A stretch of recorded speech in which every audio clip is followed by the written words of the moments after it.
Kazanın buharı yüzlere çarpıyordu. Sabahın bu saatinde avlu sessizdi. Söylenmesi gereken her şey zaten söylenmişti. Bir kıtanın ötesinde, bir başka avluda, bir başka genç adam kılıcını kavradı. Son iki parmak kilitli, diğer üçü rüzgardaki yaprak kadar esnek. Bakışlarını kılıcın ucuna değil, uzağa dikti. Yıllar sonra yazdığı dövüş kitabında anlatıldığına göre öyle yapmak gerekiyordu. Uzak dağlara bakar gibi. İstanbul'daki çocuk padişahın kuluydu. Japonya'daki adam bir lordun soyundan gelen efendi. İkisi de ölmek için eğitilmişti. Yeniçeri Ocağı'nı Osmanlı Devleti bizzat kurdu. Sıfırdan, kendi eliyle, kendi ihtiyacı için.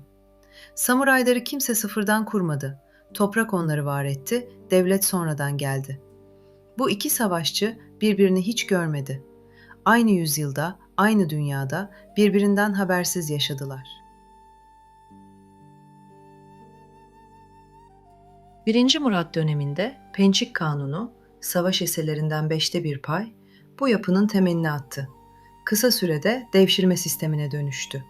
Hristiyan ailelerden toplanan çocuklardan bir asker bürokrat yetiştirme düzeni. Bu çocuklar ailelerinden koparılır, İslam'a geçirilir, Türkçe öğretilir ve padişaha doğrudan bağlı birer asker olarak yetiştirilirdi. Amaç açıktı. Ailesiz, sadece devlete borçlu bir vurucu güç. Anadolu'daki Türk beyleri tıpkı Avrupa'daki feodal lordlar gibi hanedana alternatif olabilecek yerel güç odaklarıydı. Kendi toprakları vardı, kendi askerleri vardı. Padişahın çözümü bambaşka bir model oldu. Ailelerinden koparılmış, İslam'a geçirilmiş çocuklardan bir ordu. Yeniçerinin dünyada hiçbir bağı olmayacaktı padişahtan başka. Japonya'da süreç tam tersi işledi. Merkezi imparatorluk zayıfladıkça özel toprakları koruyan silahlı adamlar zamanla kendi lordluklarını ilan ettiler. 12. yüzyılda Kamakura döneminde siyasi egemenliği ele geçirdiler. Artık Japonya'nın ipleri imparatorun elinden çıkmış, şogunlar ve daimyolar adı verilen savaşçı lordların eline geçmişti. Samuray olmak soydan geçen bir ayrıcalıktı. Kılıç da, toprak da babadan oğula iniyordu. Osmanlı savaşçısını sıfırdan yarattı. Ailesiz, sadece devlete borçlu. Japonya'da savaşçı sınıfı topraktan çıktı, kendini var etti. Merkezi devlet bu gücü ancak yüzyıllar sonra denetim altına alabildi. Devşirme memurları köylere geldiğinde yanlarında defterler taşırlardı. Kurallar katıydı. Tek çocuğu olan alınmazdı. Evli olan alınmazdı. Bir zanaat sahibi olan alınmazdı. Genellikle 8 ile 20 yaş arasındaki Hristiyan köylü çocukları 100 ile 200 kişilik kafileler halinde İstanbul'a sevk edilirdi. Eşkalleri deftere geçerdi. Boyları, yüzlerindeki izler. Her çocuk bir numara, bir kayıt satırıydı. Bu çocukların ne hissettiğini kaynaklardan bilmiyoruz. Hiçbir devşirme olanın kendi ağzından yazılmış bir günlük, bir mektup, bir not ulaşmadı bize. Belgeler yalnızca sistemin çarklarını kaydetmiş. Toplama, kayıt, yerleştirme. Çocuğun yüzü bu defterlerde yok. Devlet perspektifinden bakıldığında bu bir kariyer fırsatıydı. Sadrazamlığa kadar yükselebilecekleri bir yol. Dönemin bazı kaynaklarına göre aileler çocuklarını bu sisteme vermek için rüşvet bile teklif ederdi. Bu iddianın ne kadarı gerçek, ne kadarı devletin kendi meşruiyetini inşa etme çabası bilmiyoruz. Toplanan çocuklar İstanbul'a vardığında ikiye ayrılırdı. En zeki ve gösterişli olanlar Enderun'a, sarayın içine alınırdı. Burada sadrazam, defterdar, hatta beylerbeyi olabilirlerdi. Diğerleri Anadolu ve Rumeli'deki Türk ailelerin yanına gönderilir, orada Türkçe öğrenir, İslam'ın kurallarını tanır, çiftlik işlerinde çalışırdı. Birkaç yıl sonra geri çağrılır ve Acemi Ocağı'na alınırlardı. Acemi Ocağı, Yeniçeri adaylarının eğitim aldığı kışlaydı. Burada talim, itaat ve sessizlik öğrenilirdi. Silah kullanmak kadar susmak da eğitimin parçasıydı. Ardından kapıya çıkma usulüyle bir tür mezuniyet, koğuşlara atanır, Yeniçeri olurlardı. Samuray çocuğunun eğitimi başka bir dünyada başlardı. Bir toprağın, bir soyun, bir hanenin içine doğardı. Tokugawa döneminde han okulları yalnızca yönetici sınıfın oğullarına açıktı. Burada kılıç ve mızrak eğitiminin yanında Çin klasikleri, edebiyat ve bürokratik beceriler öğretilirdi. Samuray eğitimi yalnızca bir savaş sanatı talimi sayılmazdı. Aynı zamanda bir yönetim stajıydı. Bir samuray kılıç çekebilmeliydi ama bir şiir de yazabilmeliydi. İki eğitim sistemi arasındaki fark, yetiştirilen insanın dünyaya borçlu olduğu şeyde düğümleniyordu. Acemi ocağından çıkan adamın ne ailesi vardı ne toprağı. Han okulundan çıkan adam doğduğu soyla tanınırdı ve o soyun ağırlığını ömür boyu taşırdı.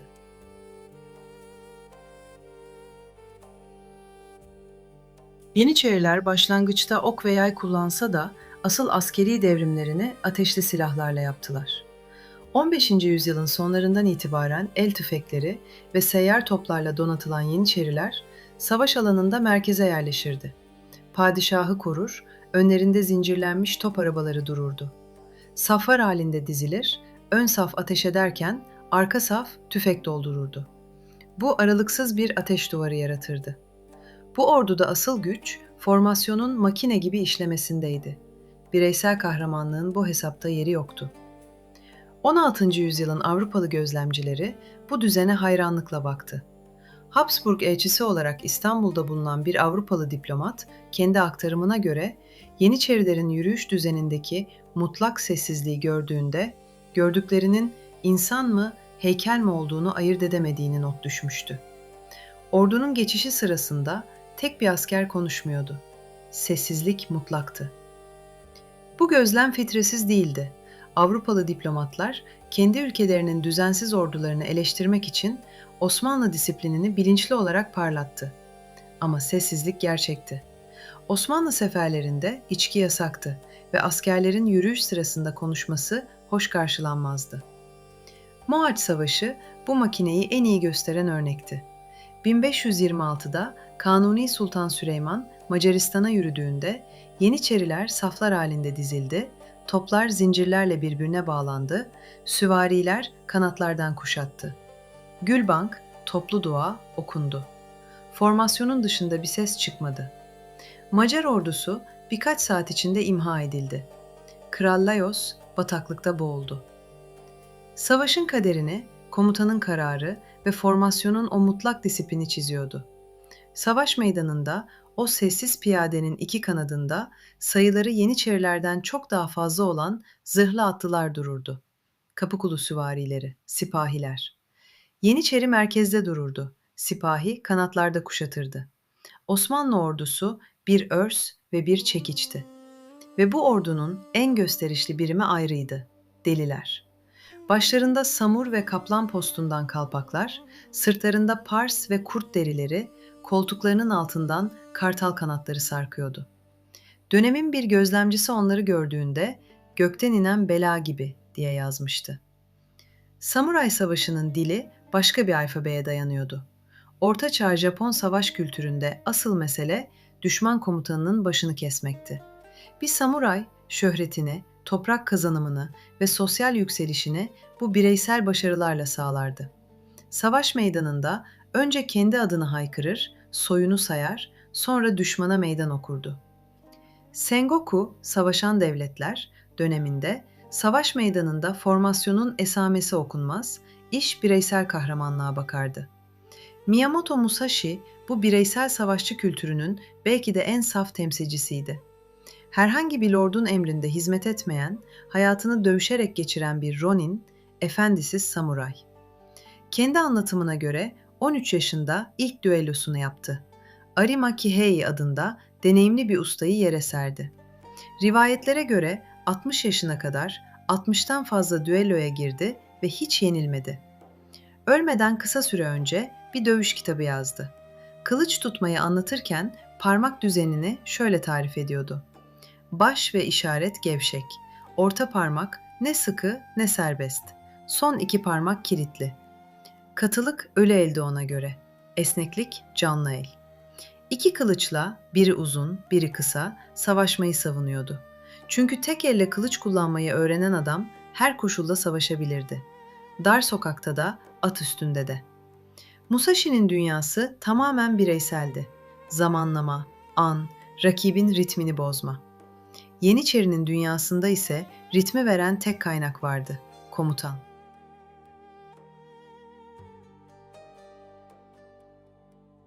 Ordular büyüdükçe Musashi'nin o yalnız dünyası da çöktü. 16. yüzyılın sonlarında savaş ağaları ordunun bütünlüğünü bozan bireysel şöhret avcılığını önlemek için Kenkario Seibai gibi sert yasalar çıkardı. Kavgaya karışan iki tarafında haklı olsun, haksız olsun canından olması. İzinsiz öne atılan asker ölümle yüz yüze gelirdi. Savaşçılık kitlesel itaate doğru evrildi. Ateşli silahlar bu dönüşümü hızlandırdı. 1575'te Nagashino Savaşı'nda Oda Nobunaga'nın tüfekli piyadeleri atlı süvari hücumunu ezdi.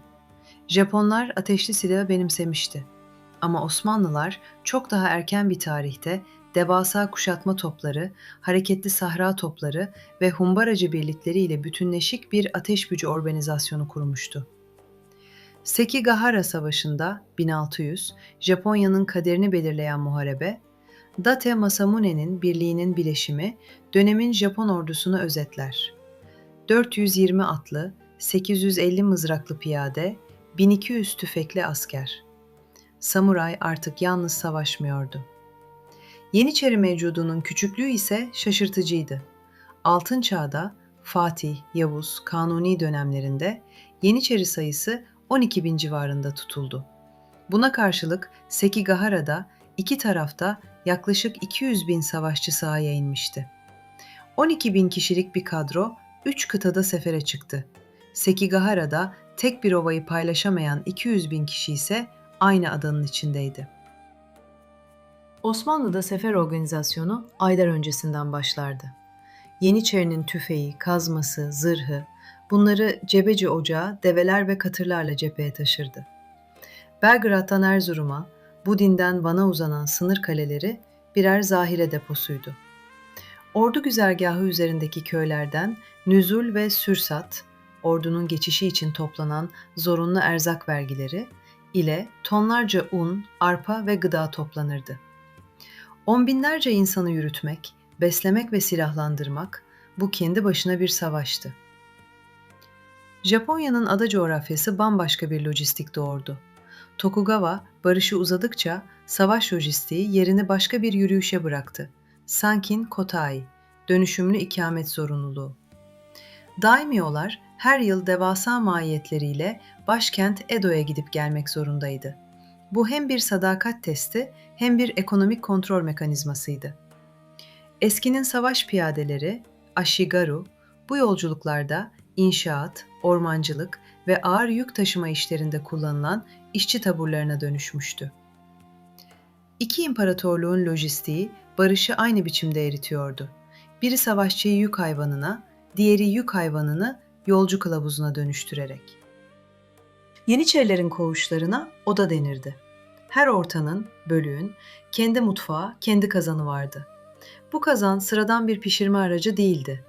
Oda halkı onu mukaddes sayardı. Çorba bu kazanda pişer, sadakat bu kazanın etrafında pekişirdi. Yeniçeriler padişaha bağlılıklarını bu çorbayı içerek gösterirdi. Kaynaklarda geçtiğine göre padişahın çorbasını içmek itaat demekti. İsyan edecekleri zamansa kazanları meydana çıkarırlardı. Kazan kaldırmak kolektif bir başkaldırı ritüeliydi. Kazanı devirmek, padişahın otoritesini reddetmek demekti. Osmanlı tarihinde yüzlerce yıl boyunca bu ritüel tekrarlandı. Yeniçeriler memnun değilse meydanda devrilmiş kazanlar belirirdi. Bu görüntü karşısında sarayın sessiz kalması güçtü. Gündelik hayatlarında katı kurallar geçerliydi. Evlenmek yasaktı. Sakal bırakmak yasaktı. En azından teoride.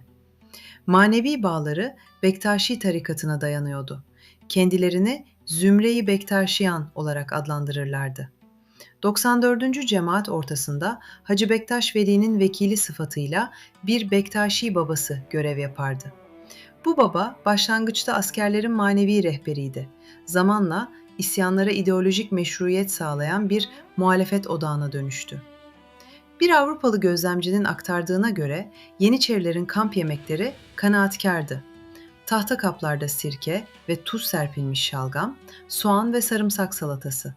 İçecekleri su, şarap ve bira yasaktı. On binlerce kişilik bir ordunun geçtiği yerlerde şarap kokusu aranmazdı. Geride sadece çorba kokusu kalırdı. Japonya'nın ada topraklarında kaleler ve şato kentler arasına yayılmış samuray hayatı bambaşka bir doku taşıyordu. Tokugawa barışıyla samuraylar topraklarından koparılarak şehirlere yerleştirildi. Artık kendi çiftliklerinde yaşamıyorlardı. Shogun'un veya daimyo'nun kale kentinde oturuyorlardı. Gelirleri koku biliminde pirinç balyası olarak hesaplanırdı. Rütbelerine göre at, zırh taşıyıcısı ve hizmetkar bulundurmak zorundaydılar. Ama bu masraflar maaşlarını yiyordu. Barış uzadıkça samurayın savaşçı kimliği erimeye başladı. Alt derece samuraylar dönemin Japonyasının görünmez çoğunluğuydu. Askeri işlevlerini yitirmiş, muhafızlık veya evrak işleriyle geçinen düşük gelirli memurlara dönüşmüşlerdi. Kadınları evde dokuma yapardı, erkekleri şemsiye ve sepet örerdi. Kılıç taşıma ayrıcalıkları hala vardı. Ama sosyal hiyerarşi öylesine keskindi ki yolda üst rütbeli biriyle karşılaşan alt derece bir samuray tozun toprağın içine eğilmek zorundaydı. Pirinç fiyatları düştüğünde veya enflasyon arttığında sabit maaşları eriyor, tüccarlara borçlanıyorlardı. Toplumun en üst sınıfı ekonomik olarak en kırılgan sınıfına dönüşmüştü.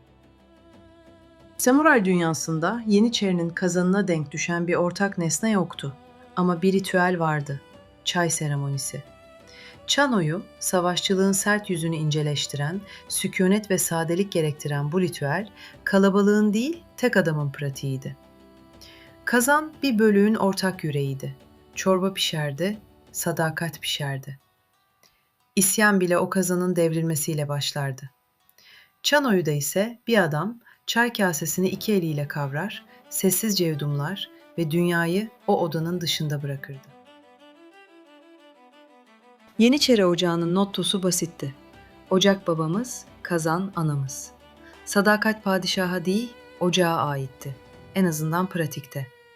Gaza ideolojisi, Müslüman topraklarını genişletme motivasyonu, ilk yüzyıllarda güçlü bir itici güçtü. Ama zamanla bu motivasyon maddi çıkara dönüştü. Ulufe, 3 ayda bir ödenen maaş, Yeniçerinin en temel beklentisiydi. Cülus bahşişi, yeni padişahın tahta çıkışında dağıtılan para, bir gelenek olmaktan çıkıp zorunluluğa dönüşmüştü. Bahşiş yeterli gelmezse kazan kaldırılır, padişah tahttan inerdi.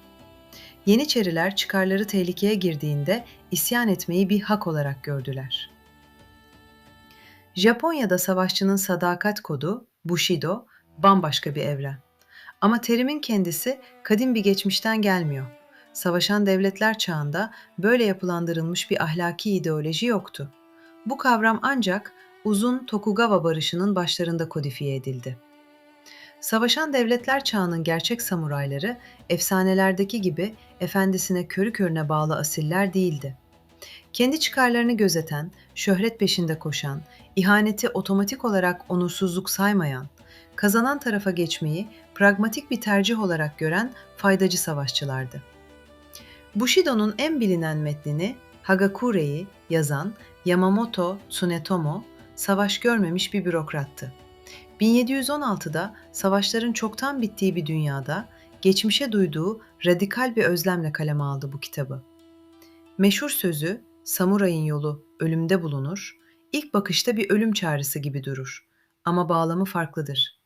Tsunetomo, ölüm korkusunu aşarak hayata ve göreve tam adanmışlığın felsefesini kuruyordu. Zen geleneğiyle beslenmiş, barış döneminin savaşçıya verdiği varoluşsal krize bir cevap. Seppuku bu felsefenin en uç noktasıydı. Bir samuray onurunu kaybettiğinde, efendisinin emrine karşı geldiğinde veya esir düştüğünde seppuku yapabilirdi. Kılıcıyla kendi sonunu kendi eliyle yazardı. Onuru başkasının eline bırakmaktansa kendi kaderini kendisi belirlerdi. Tsunetomo bu pratiği yüceltiyordu. Ama gerçekte Tokugawa hükümeti seppukuyu sıkı kurallarla sınırlamıştı. Efendinin ardından kendi sonunu yazmak, junshi, resmen yasaklanmıştı. Hagakure bu yasağa karşı yazılmış bir protesto metniydi. Tsunetomo'nun tasvir ettiği sadakat de Yeniçeri'ninkinden başka bir dildeydi. Efendisine bağlılığı Shinobu Koi, gizli bir aşk olarak idealleştirdi. Karşılık beklemeyen, maddi çıkara dayanmayan, görünür olmayan bir adanmışlık. Yeniçeri isyanlarının merkezinde Ulufe cüzdanı vardı. Hagakure'nin ideal samurayı efendisinden hiçbir ödül beklemeden ölmeye hazırdı. Hagakure salt bir idealin metniydi. Tsunetomo'nun dünyasında samuraylar çoktan kılıçlarını bırakmış, evrak işleriyle uğraşan memurlara dönüşmüştü. Hagakure'nin ölüm felsefesi bir bürokratın nostaljisiydi. Yeniçerilerin evlilik yasağı çöktü. Çocukları Kuloğlu, Yeniçeri kanından doğanlar adıyla ocağa girdi. Kışlaları terk ettiler, kahvehaneler açtılar, loncalara girip ticaretle uğraştılar.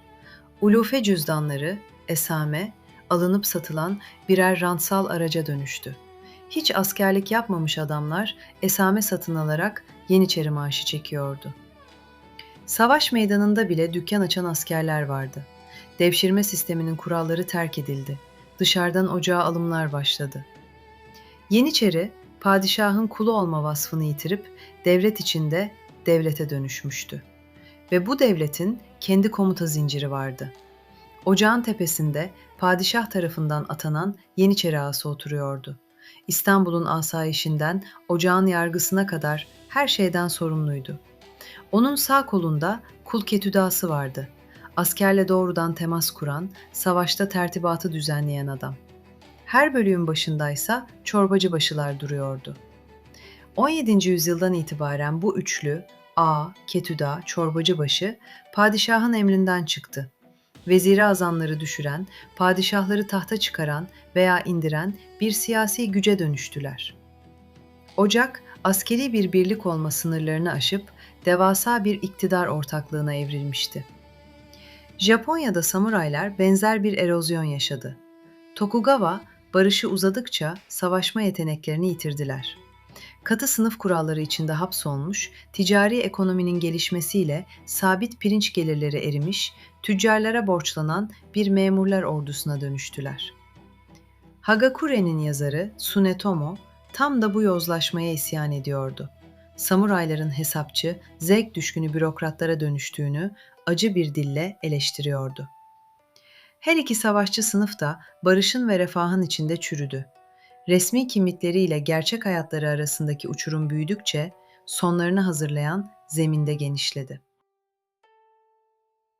Yeniçeri Ocağı'nın sonu 1826'da geldi. İkinci Mahmut yeni bir ordu kurma teşebbüsünde bulununca Yeniçeriler son kez kazan kaldırdı. Padişah ise bu sefer hazırlıklıydı. Aylarca öncesinden ulema, halk ve saray birleşik bir cephe oluşturmuştu. Et meydanında Yeniçeriler topa tutuldu. 6.000'e yakın asker hayatını kaybetti. Hayatta kalanlar sivil halkın arasına karışarak sürgüne gönderildi. Sonra temizlik başladı. Kışlalar yakıldı, evraklar imha edildi, mezar taşlarındaki Yeniçeri başlıkları bile kırıldı. Devlet adını bile silmek istedi. Bu tasfiyeye "Vakâ-i Hayriye", hayırlı olay dedi. Ordusuz kalan devletin akıbeti ise hemen belli oldu. Yeni kurulan Asakir-i Mansure-i Muhammediye, yeni düzenli ordu, henüz talimlerini tamamlamamıştı.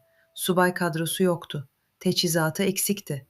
2 yıl sonra 1828 ile 1829 Osmanlı-Rus Savaşı patlak verdi ve Osmanlı ordusu ağır bir yenilgi aldı. Balkanlardan Kafkaslara kadar toprak kaybedildi. Bazıları bu tasfiyeye "Vakâ-i Serriye", kötü olay dedi. Japonya'da tasfiye farklı işledi. 1868 Meiji Restorasyonu ile feodal yapı kaldırılmaya başlandı. Kılıç taşıma hakkı 8 yıl sonra yasaklandı. Pirinç maaşları kesildi. Ardından gelen isyan Satsuma 1877, samuray sınıfının son silahlı yanıtıydı. Bir komutanın önderliğinde toplanan geleneksel samuray kuvvetleri, zorunlu askerlikle kurulan modern ordu tarafından ezildi. Yeniçeriler direndiler ve devlet onları yok etti.